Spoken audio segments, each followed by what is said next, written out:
15 நாட்களுக்கு முன்னாடி ஜப்பான் போகிறேன். ஜப்பானில் நமக்கு தெரியும் அந்த செல்ஃபோனை கண்டுபிடிச்சவனுங்களே அவனு தான். அவ்வளோ பேர் வீட்டையும் செல்ஃபோன் இருக்குது, எல்லாம் இருக்குது. நான் இந்த அப்படியே டோக்கியோவிலேருந்து ஹிரோஷிமா போகிறதுக்கான புல்லட் ரயிலில் போகிறதுக்கு ரொம்ப பரவசத்தோடு கரெக்டாக போகணும், கரெக்டாக ஏறணும், 350 கிலோமீட்டர் ஸ்பீடில் போகுதுன்னு ஒரு பயங்கர பரவசத்தில் என்கிட்ட நிறைய பேர்கிட்ட கேட்டுக்கிறேன். இங்கே இந்தியாவிலே அதுக்கு டிக்கெட் எடுத்தாச்சு, அதை கரெக்டாக ஏறிடணும், அந்த ட்ரெயின் தானே. ஏன்னா அங்கெல்லாம் என் ஃபோன்லேயே எப்படி சொல்கிறாங்கங்கிறீங்க, 9:04 வீட்டை விட்டு வெளியே வந்துருங்க சார், 9:07 வண்டி வரும், 10:12 நீங்கள் அங்கே போய் இறங்கிடுவீங்க, 10:14 ஸ்டேஷன், இப்படி தான் பேசுகிறாங்க. எல்லாமே நிமிடங்களில் பேசுகிறாங்க. எங்கே விட்டுருவோமோ அப்படின்னு நினச்சி நம்ம எப்போவுமே 15 நிமிஷம் முன்னாடி போயிடுவோம் இல்லையா? 15 நிமிஷம் முன்னாடி போனால் எல்லா ட்ரெயினும் அதே இதில் தான் போட்டு போகிறான். ஆனால் நம்ம ட்ரெயினான்னு தெரியல, நம்பரை பார்த்துக்கோங்கிறான். எல்லாம் நிமிடங்களில் கிளக்கிறது. சரியாக போய் அந்த கரெக்டாக ஹிரோஷிமா போகிற ரயிலை பார்த்து ஏறி உட்கார்ந்தவுடனே நம்ம என்ன செய்வோம், கரெக்டாக ஏறிட்டேன்னு ஃபோனை எடுப்போம்ல. ஃபோனை எடுத்து நான் ஃபோனை எடுத்த உடனே பக்கத்து சீட்டில் இருக்கக்கூடிய ஜப்பானியர் சொல்றார், சார் நோ, ரயிலில் நீங்கள் தொலைபேசியில் பேசக்கூடாது. ஒட்டுமொத்த ரயிலில் மொத்தமாக 300 பேர் இருக்கிறார்கள், ஒருத்தர் கூட பேசவில்லை நண்பர்களை ஃபோனில். வேணுமெனால் நீ செய்தி அனுப்பிக்கொள், ஏதாவது செய்தி அனுப்பினா அனுப்பிக்கலாம், ஆனால் எவரும் பேசக்கூடாது. நீங்கள் திருவள்ளூர்லேருந்து அரக்கோணம் பஸ்ஸில் ஏறிடுங்களேன், உங்கள் பக்கத்து சீட்டில் இருக்கவன் பரம்பரையவே நம்ம கண்டுபிடிச்சிடலாம். மச்சான் எங்கே போகிற, பெரியம்மா என்ன பண்ணாரு, 1C வச்சிருக்கியா, பேசிட்டே வருவான். பக்கத்தில் யார் இருக்கான், எவன் இருக்கான், ஒன்றும் தெரியாது. தொலைபேசியை கண்டுபிடித்தவர்கள், அலைபேசியை கண்டுபிடித்தவர்கள் அமைதியாக அங்கே சென்று கொண்டிருக்கிறார்கள். ஒரு 150 கோடிக்கு 300 கோடி போனை வச்சுட்டு திரிகிற நாம பண்ற அலப்பற பெரியாது. இதெல்லாம் நோய்க்கான காரணம். இது எப்படி சார் நோய்க்கு காரணம்? அதெல்லாம் அறிவியல் கண்டுபிடிச்சா நேரடியாக நோய் தரணும்னு அவசியம் இல்லை, ஆனால் உளவியல் ரீதியாக பிரச்சனையை கொடுக்கும். ஒரு பையன் ஃபோன்லேயே இருக்கிறான், ஃபோனில் தான் வீடியோ கேம் விளையாடுறான் அப்படின்னா அவனுடைய உடல் பயிற்சி இல்லாமல் போயிடும். அந்த உடல் பயிற்சி இருக்காது, அவன் உள்ளம் எப்படி இருக்கும்? இதே மாதிரி தான் ஒரு விமான நிலையத்தில் பல படிப்பினைகள் நமக்கு வருது. துபாய் விமான நிலையத்தில் ஃபோனுக்கு சார்ஜர் போட முடியல, எங்கேயாவது கிடைக்கா தேடி தேடி பார்த்தா அங்கே ஒரு இடத்தையும் கண்டுபிடிக்கல. அந்த பிளே ஸ்டேஷன் சொல்லுவாங்க இல்லையா, நிறைய சின்ன பிள்ளைகள் விளையாடுறதுக்கான ஒரு பெரிய கம்ப்யூட்டர் ஃபோனெல்லாம் வச்சு பெருசாக பிளே ஸ்டேஷன் இருக்குது. அங்கே ஒரு இடத்துல சொருகி போய் போட்டுக்கலாம் அப்படின்னு இடம் தெரிஞ்சு என் ஃபோனை தூக்கிட்டு போய் அங்கே போய் போடுறதுக்காக போகிறேன். அப்போ தான் நான் முதல்ல இந்த பிள்ளைகள் விளையாடுற வீடியோ கேம் அங்கே ஏகப்பட்ட பிள்ளைகள் விளையாடுது. 80% குழந்தைகள் இந்திய குழந்தைகள், எல்லா பிள்ளைகளும் விளையாடு. என்னடா அப்படி விளையாடுறான்னு பார்த்தேன். அவன் பெரிய பெரிய ஸ்க்ரீனில் 2 பசங்களாக உட்காந்துருக்கானு. அதில் அது ஒரு சாமுராய், அந்த ஜப்பானிய சாமுராய் விளையாட்டு. அவனை வெட்டிடு, அவனை கொன்று, அப்படியே ஓடிப்போ, இவன் வயிற்றுல சொருகிரு, இவனை வெட்டிடு, இப்படியே வேகமாக போனேன்னா அங்கேருந்து தாவு, அங்கே ஒரு தரப்பா அவனை வெட்டிடு, இப்படி தான் பேசிகிட்டு இருக்காங்க. இதான் விளையாட்டு. எனக்கு ஒரு மனத்தில் என்ன தோன்றுதுன்னா, இப்படி கொல்லு, வெட்டு, அடி, கையை வெட்டு, காலை வெட்டு, குதிரையை ஓட அப்படின்னு சொல்லவரோட குழந்தையினுடைய மனநிலை எப்படி இருக்கும்? அந்த மனநிலை எப்படி பக்குவப்படும்? எங்கேயாவது நம்முடைய ஆசிரியர்கள், நம்முடைய பள்ளி ஆசிரியர்கள் எங்கேயாவது இப்படி சொல்லி கொடுத்துருப்பாங்களா? ஒரு கடுஞ்சொல் பேசுவதையே மிக கடினமாக கடிந்த ஒரு ஆசிரியர் சமூகம் வளர்த்த பையன்தான் நான். ஆனால் இன்னைக்கு ஒரு கொலைவெறியை விளையாட்டா பார்த்து கொள்ளக்கூடிய பெற்றோர்கள் இருக்கக்கூடிய சமூகத்தில் இருப்பது எப்படி உடல் நலத்தை கொடுக்கும்? நலம் என்பது வெறுமன உடலை அப்படி ரொம்ப 6 பேக் வச்சுக்கிறேன், இல்லைன்னா 0 சைஸ் இடுப்பு வச்சிருக்கேன், பொம்பளை பிள்ளைகள் அடிக்கடி சொல்லிட்டு இருக்கிற வார்த்தை, அதுலலாம் உடல் நலம் இல்லை. அதை தாண்டி உள்ளம் மிகச் சரியாக இருக்கணும். அந்த உள்ளம் சரியாக இருக்கும்போது தான் உங்களுடைய அத்தனை தேர்வுகளும் சரியா இருக்கணும்.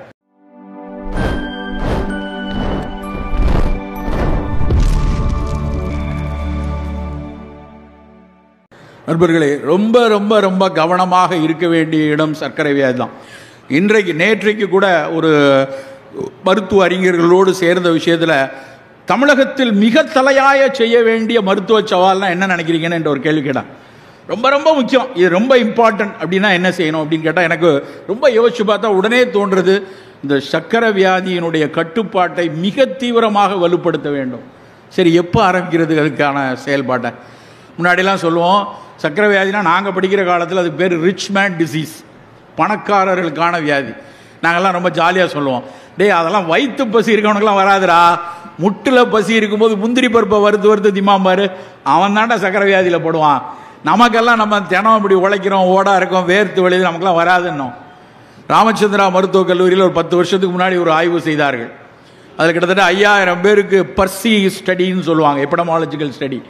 அந்த ஸ்டடி பண்ணப்புறம் அப்போ பேராசிரியர் தனியாச்சலம் சொன்னார், அப்போ தான் அவரோட பெரிய இதய நோய் சிகிச்சை நிபுணர், அவர் தான் அந்த ஒட்டுமொத்த ஆய்வை நடத்தினார். அவர் தான் முதலில் சொன்னார், வந்த அத்தனை 4000 பேரில் பல பேர் ஏழைப்பாளைகள், பல பேர் தினசரி தொழிலாளிகள், பல பேர் உடல் உழைப்பை மட்டுமே வைத்து ஊதியம் பெறுபவர்கள், அவர்களையும் நிறைய பேருக்கு சக்கரை வியாதி இருக்குது அப்படின்னு. கிராமப்புறங்களில் இன்றைக்கு யோசிச்சு பாருங்க, எத்தனை கிராமத்தில் எவ்வளவு விவசாயிகள் சர்க்கரை வியாதியோடு இருக்காங்க. பெரிய அளவில் பெருகி கொண்டே இருக்கிறது. எங்கே துவங்க வேண்டும் இதற்கான கட்டுப்பாட்டை, எங்கிருந்து துவங்க வேண்டும், எப்படி துவங்க வேண்டும், இந்த கேள்வி எல்லோருக்குள்ளேயும் ஓடிக்கிட்டே இருக்கு. நான் டொரண்டோவில் கனடாவில் கடந்த ஆண்டுக்கு முந்தைய ஆண்டு 2023 வேர்ல்டு NCD காங்கிரஸ் நடந்துச்சு. உலகம் முழுக்க இருக்கக்கூடிய இந்த நான் கம்யூனிகபிள் டிசீஸில் மிகப்பெரிய அளவில் ஆய்வு செஞ்சு கொண்டிருக்கிற பல மருத்துவ அறிஞர்கள்லாம் சேர்ந்து நடத்தின கருத்தரங்கு. எனக்கும் அதில் ஒரு அரங்கு ஆயுஷ் துறைக்கென ஒதுக்கப்பட்டுச்சு. அதில் சித்த மருத்துவம் சார்பாக பேசுவதற்காக நான் போயிருந்தேன். அத்தனை பேர் மெக்சிகோவிலேருந்து, சைனாவிலேருந்து, ஆப்பிரிக்கன் கண்ட்ரிலேருந்து, எல்லா இடத்துலையும் சுகர் பிரச்சனை, எல்லோரும் பேசுகிறாங்க. கடைசியாக நிறை உரை கடைசியாக பேசுவாங்க இல்லையா, அந்த வேர்ல்டு NCD காங்கிரஸோட பிரசிடென்ட் ஒரு லேடி, ஒரு அம்மா. அந்த அம்மா அவங்க அமெரிக்காவில் இருக்கக்கூடிய ஒரு பெரிய பேராசிரியை. அந்த அம்மா நிறை உரை ஆட்டுறாங்க. கடைசி ஸ்லைடு என்ன தெரியுமா? கடைசி ஸ்லைடு தான் நமக்கான முதல் செய்தி. அதுதான் அவங்க என்ன சொன்னாங்கன்னா, எல்லோரும் சொல்வது, படிப்பதற்கு சொல்வது போல அவர்கள் சொன்னது, கேட்ச் தெம் யங். சிறு வயதிலிருந்தே சர்க்கரைக்கான கட்டுப்பாட்டை உங்கள் குழந்தையிடம் விதையுங்கள். ரொம்ப முக்கியமான கருத்து.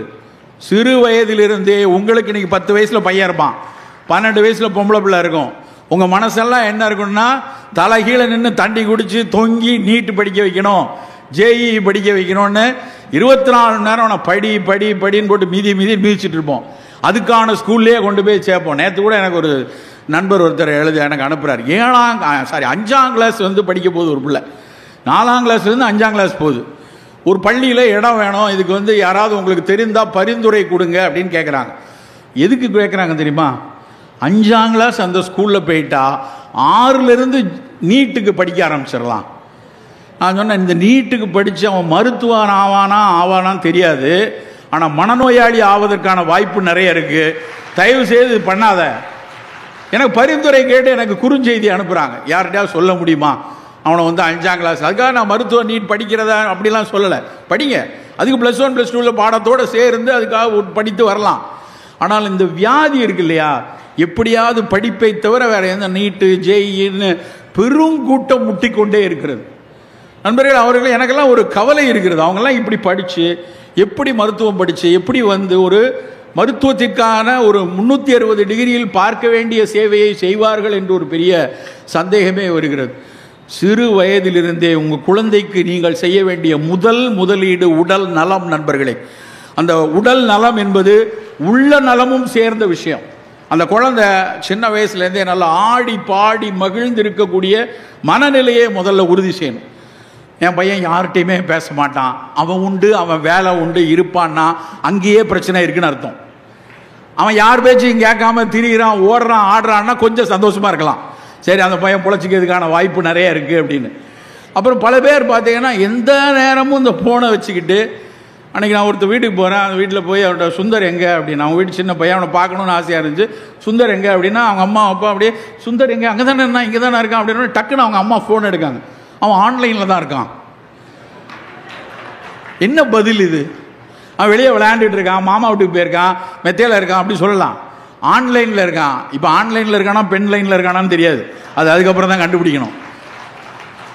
ஆனால் இப்படியான ஒரு சமூகம் உருவாவதை நாம் பார்த்து கொண்டே இருக்கோம். ஒரு சில விஷயங்கள் நம்மோடு புழங்குவது ரொம்ப வேதனையாக இருக்குது. நான் 15 நாட்களுக்கு முன்னாடி ஜப்பான் போகிறேன். ஜப்பானில் நமக்கு தெரியும், அந்த செல்ஃபோனை கண்டுபிடிச்சவனுங்களே அவனு தான். அவ்வளோ பேர் வீட்டையும் செல்ஃபோன் இருக்குது, எல்லாம் இருக்குது. நான் இந்த அப்படியே டோக்கியோவிலேருந்து ஹிரோஷிமா போகிறதுக்கான புல்லட் ரயிலில் போகிறதுக்கு ரொம்ப பரவசத்தோடு, கரெக்டாக போகணும், கரெக்டாக ஏறணும், 350 கிலோமீட்டர் ஸ்பீடில் போகுதுன்னு ஒரு பயங்கர பரவசத்தில் என்கிட்ட நிறைய பேர்கிட்ட கேட்டுக்கிறேன். இங்கே இந்தியாவிலே அதுக்கு டிக்கெட் எடுத்தாச்சு, அதை கரெக்டாக ஏறிடணும், அந்த ட்ரெயின் தானே. ஏன்னா அங்கெல்லாம் என் ஃபோன்லேயே எப்படி சொல்கிறாங்கங்கிறீங்க, 9:04 வீட்டை விட்டு வெளியே வந்துருங்க சார், 9:07 வண்டி வரும், 10:12 நீங்கள் அங்கே போய் இறங்கிடுவீங்க, 10:14 ஸ்டேஷன். இப்படி தான் பேசுகிறாங்க. எல்லாமே நிமிடங்களில் பேசுகிறாங்க. எங்கே விட்டுருவோமோ அப்படின்னு நினச்சி நம்ம எப்போவுமே 15 நிமிஷம் முன்னாடி போயிடுவோம் இல்லையா? 15 நிமிஷம் முன்னாடி போனால் எல்லா ட்ரெயினும் அதே இதில் தான் போட்டு போகிறான். ஆனால் நம்ம ட்ரெயினான்னு தெரியல, நம்பரை பார்த்துக்கோங்கிறான். எல்லாம் நிமிடங்களில் கிளக்கிறது. சரி, சரியாக போய் அந்த கரெக்டாக ஹிரோஷிமா போகிற ரயிலை பார்த்து ஏறி உட்கார்ந்தோடனே நம்ம என்ன செய்வோம்? கரெக்டாக ஏறிட்டேன்னு ஃபோனை எடுப்போம்ல. ஃபோனை எடுத்து நான் ஃபோனை எடுத்த உடனே பக்கத்து சீட்டில் இருக்கக்கூடிய ஜப்பானியர் சொல்றார், சார் நோ, ரயிலில் நீங்கள் தொலைபேசியில் பேசக்கூடாது. ஒட்டுமொத்த ரயிலில் மொத்தமாக 300 பேர் இருக்கிறார்கள், ஒருத்தர் கூட பேசவில்லை நண்பர்களை ஃபோனில். வேணுமெனால் நீ செய்தி அனுப்பிக்கொள், ஏதாவது செய்தி அனுப்ப அனுப்பிக்கலாம், ஆனால் எவரும் பேசக்கூடாது. நீங்கள் திருவள்ளூர்லேருந்து அரக்கோணம் பஸ்ஸில் ஏறிடுங்களேன், உங்கள் பக்கத்து சீட்டில் இருக்கவன் பரம்பரையவே நம்ம கண்டுபிடிச்சிடலாம். மச்சான் எங்கே போகிற, பெரியம்மா என்ன பண்ணாரு, 1C வச்சிருக்கியா, பேசிட்டே வருவான். பக்கத்தில் யார் இருக்கான், எவன் இருக்கான், ஒன்றும் தெரியாது. தொலைபேசியை கண்டுபிடித்தவர்கள், அலைபேசியை கண்டுபிடித்தவர்கள் அமைதியாக அங்கே சென்று கொண்டிருக்கிறார்கள். ஒரு 150 கோடிக்கு 300 கோடி போனை வச்சுட்டு திரிகிற நாம பண்ற அலப்பற பெரியாது. இதெல்லாம் நோய்க்கான காரணம். இது எப்படி சார் நோய்க்கு காரணம்? அதெல்லாம் அறிவியல் கண்டுபிடிச்சா நேரடியாக நோய் தரணும்னு அவசியம் இல்லை, ஆனால் உளவியல் ரீதியாக பிரச்சனையை கொடுக்கும். ஒரு பையன் ஃபோன்லேயே இருக்கிறான், ஃபோனில் தான் வீடியோ கேம் விளையாடுறான் அப்படின்னா அவனுடைய உடல் பயிற்சி இல்லாமல் போயிடும். அந்த உடல் பயிற்சி இருக்காது, அவன் உள்ளம் எப்படி இருக்கும்? இதே மாதிரி தான் ஒரு விமான நிலையத்தில் பல படிப்பினைகள் நமக்கு வருது. துபாய் விமான நிலையத்தில் ஃபோனுக்கு சார்ஜர் போட முடியல, எங்கேயாவது கிடைக்கா தேடி தேடி பார்த்தா அங்கே ஒரு இடத்தையும் கண்டுபிடிக்கல. அந்த பிளே ஸ்டேஷன் சொல்லுவாங்க இல்லையா, நிறைய சின்ன பிள்ளைகள் விளையாடுறதுக்கான ஒரு பெரிய கம்ப்யூட்டர் ஃபோனெல்லாம் வச்சு பெருசாக பிளே ஸ்டேஷன் இருக்குது. அங்கே ஒரு இடத்துல சொருகி போய் போட்டுக்கலாம் அப்படின்னு இடம் தெரிஞ்சு என் ஃபோனை தூக்கிட்டு போய் அங்கே போய் போடுறதுக்காக போகிறேன்.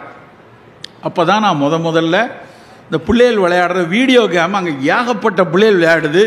80% குழந்தைகள் இந்திய குழந்தைகள், எல்லா பிள்ளைகளும் விளையாடு. என்னடா அப்படி விளையாடுறான்னு பார்த்தேன். அவன் பெரிய பெரிய ஸ்க்ரீனில் 2 பசங்களாக உட்காந்துருக்கானு. அதில் அது ஒரு சாமுராய், அந்த ஜப்பானிய சாமுராய் விளையாட்டு. அவனை வெட்டிடு, அவனை கொன்று, அப்படியே ஓடிப்போ, இவன் வயிற்றுல சொருகிரு, இவனை வெட்டிடு, இப்படியே வேகமாக போனேன்னா அங்கேருந்து தாவு, அங்கே ஒருத்தரப்ப அவனை வெட்டிடு, இப்படி தான் பேசிகிட்டு இருக்காங்க. இதான் விளையாட்டு. எனக்கு ஒரு மனத்தில் என்ன தோன்றுதுன்னா, இப்படி கொல்லு, வெட்டு, அடி, கையை வெட்டு, காலை வெட்டு, குதிரையை ஓட அப்படின்னு சொல்லவரோட குழந்தையினுடைய மனநிலை எப்படி இருக்கும்? அந்த மனநிலை எப்படி பக்குவப்படும்? எங்கேயாவது நம்முடைய ஆசிரியர்கள், நம்முடைய பள்ளி ஆசிரியர்கள் எங்கேயாவது இப்படி சொல்லி கொடுத்துருப்பாங்களா? ஒரு கடுஞ்சொல் பேசுவதையே மிக கடினமாக கடிந்த ஒரு ஆசிரியர் சமூகம் வளர்த்த பையன்தான் நான். ஆனால் இன்னைக்கு ஒரு கொலைவெறியை விளையாட்டா பார்த்து கொள்ளக்கூடிய பெற்றோர்கள் இருக்கக்கூடிய சமூகத்தில் இருப்பது எப்படி உடல் நலத்தை கொடுக்கும்? நலம் என்பது வெறுமன உடலை அப்படியே ரொம்ப 6 பேக் வச்சுக்கிறேன், இல்லைன்னா 0 சைஸ் இடுப்பு வச்சிருக்கேன், பொம்பளை பிள்ளைகள் அடிக்கடி சொல்லிட்டு இருக்கிற வார்த்தை, அதுலலாம் உடல் நலம் இல்லை. அதை தாண்டி உள்ளம் மிகச்சரியாக இருக்கணும். அந்த உள்ளம் சரியாக இருக்கும்போது தான் உங்களுடைய அத்தனை தேர்வுகளும் சரியாக இருக்கணும். என்னென்ன தேர்வுகள் வேணும்? சிறு வயது முதலே, 45 வயசுக்கு அப்புறம் சுகர் வந்ததுக்கப்புறம் சர்க்கரை எடுக்க வேண்டாம்னு சொல்கிறது பைத்தியகாரத்தனம். சுகர் வந்ததுக்கப்புறம் நீ எடுக்காம தான் இருக்கணும், இல்லைன்னா உயிரோடு இருக்க முடியாது. அது கட்டாயம். ஆனால் சிறு குழந்தை முதலே சர்க்கரை மீதான பிடிப்பை நாம் குறைத்தாகணும். இதுதான் இன்னைக்கு உலகம் முழுக்க சொல்றது. வெள்ளை சர்க்கரை வேண்டாம், சின்ன பிள்ளையிலேருந்தே வேண்டாம். என்ன வேணும்? சின்ன பிள்ளையிலிருந்தே இனிப்பு என்றால் இனிப்பு வேண்டாத பொருள் இல்லை. இனிப்பு உடலை வளர்க்கக்கூடியது, 6 சுவையில் தலையானது. ஆனால் அந்த இனிப்பு பழங்கள்ல இருந்து வரட்டும். தினம் பழங்கள் சாப்பிட சொல்லுங்க குழந்தைகளுக்கு. அந்த இனிப்புக்கு பழங்களை எடுப்போம். வாழைப்பழத்தினுடைய இனிப்பு குழந்தைகளுக்கு ஆகச்சிறப்பு. சக்கரை வியாதிக்காரங்க மட்டும்தான் வாழைப்பழம் சாப்பிடாதுன்னு சொல்றோம். ஆனால் எத்தனை விதமான வாழைப்பழம் இருக்கு. முந்தானத்து எங்கள் வீட்டில் குலை தெளிச்சு அப்படியே அந்த பழத்தை அறுத்து ஒரு 120 பழம் கிட்ட 150 பழம் இருந்திருக்கும்னு நினைக்கிறேன். ஒரு 4வது கொலை அது. ஒரு ஆட்டோ ஓட்டுநர் என்கிட்ட சார் நீங்கள் வீடு இப்போ தான் கட்டியிருக்கீங்க கேள்விப்பட்டேன், இந்த வாழை மரம் வைங்க சார், நல்லா காய்க்கும்னு சொன்னார். நேற்று 4வது 5வது கொலை அது. அந்த வாழைப்பழத்தை எடுத்து அந்த சுவை, அந்த பழுத்த அந்த குலையிலிருந்து எடுத்து முதலில் பழுத்த அந்த பழத்தை அப்படியே தேன் அமிர்தமாக சாப்பிட்றேன். அதனுடைய ஒவ்வொரு தாரா அறுத்து, ஒரு சீப்பாக அறுத்து ஒவ்வொரு நண்பருக்காக ஃபோன் பண்ணுறேன். டேய் வாழைப்பழம் பழுத்துருக்கு, அதுக்கு உனக்கு கொடுத்து விடுறேன்.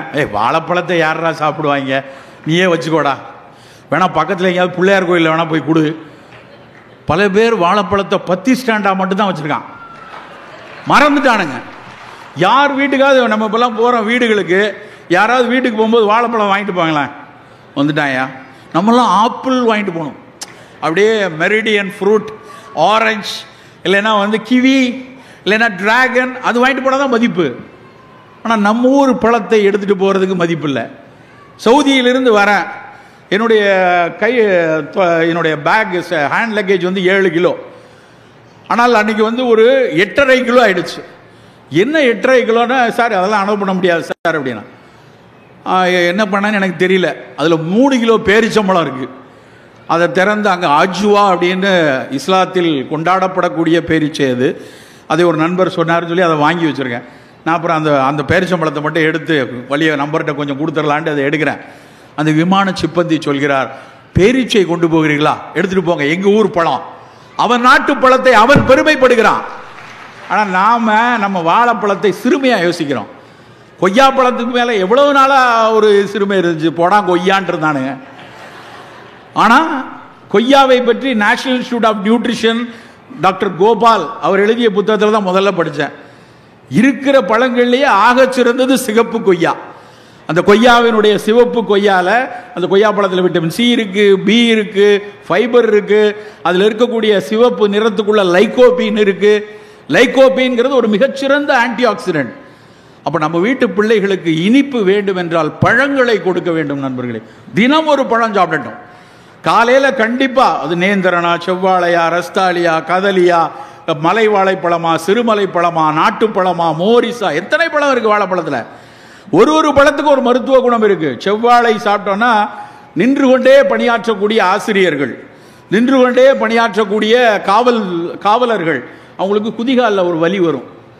அந்த குதிகால் வலிக்கு நவீன மருத்துவர்கள் கால்கேனியஸ் பர் இருக்கலாம், இந்த கால்கேனியஸ் போனில் ஒரு முள் மாதிரி ஃபார்ம் ஆகிருக்கலாம், இல்லைன்னா பிளான்டார் ஃபேசைட்டிஸ், அதுக்கு மேலே இருக்க ஃபேசியா கொஞ்சம் இன்ஃப்ளேம் ஆகிருக்கும் அப்படின்னு சொல்லுவாங்க நவீன மருத்துவர்கள். அதுக்கு ஆகச் சிறந்தது செவ்வாழை. ஒல்லியாக மெலிந்து இருக்கிறதா நேந்திரன் வாழை கொடுக்கலாம். மலச்சிக்கல் இருக்கிறதா, எங்கள் ஊர் பக்கத்தில் நான் சாரெலாம் திருநெல்வேலிக்காரங்க நாட்டுப்பழம்னு சொல்லுவோம். அந்த நாட்டுப்பழத்துடைய தொலியை உரிச்சோம்னா தொலி வந்துருச்சான்னு தெரியாது, அவ்வளவு நார் இருக்கும், நாராக இருக்கும். நாளைக்கு மாரி செல்வராஜ் சார் வராரு, வாழையை பற்றி நீங்கள் இன்னும் கொஞ்சம் கேட்கலாம். அந்த வாழைப்பழத்தை அவ்வளோ விரும்பி சாப்பிடுவோம்.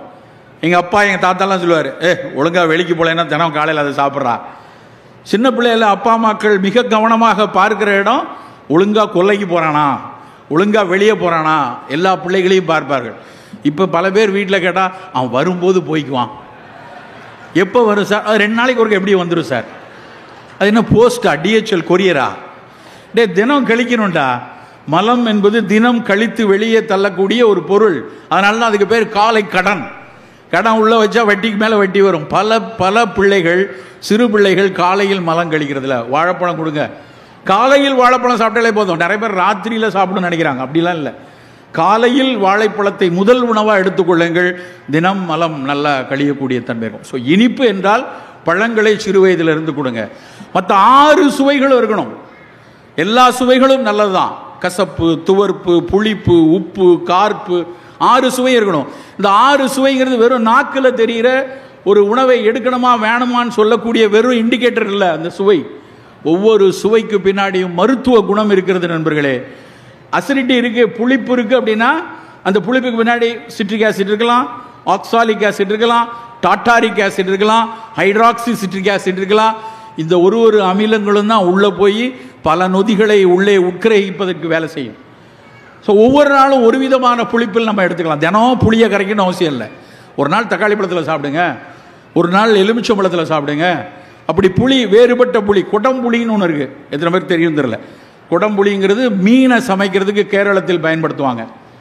இங்கே கொங்கன் ஏரியா இருக்கு இல்லையா, மலபார் கொங்கன் ஏரியா, அங்கெல்லாம் அந்த குடம்புளி பயன்படுத்துவாங்க. குடம்புளியில் இருக்கிறது ஹைட்ராக்சி சிட்ரிக் ஆசிட்.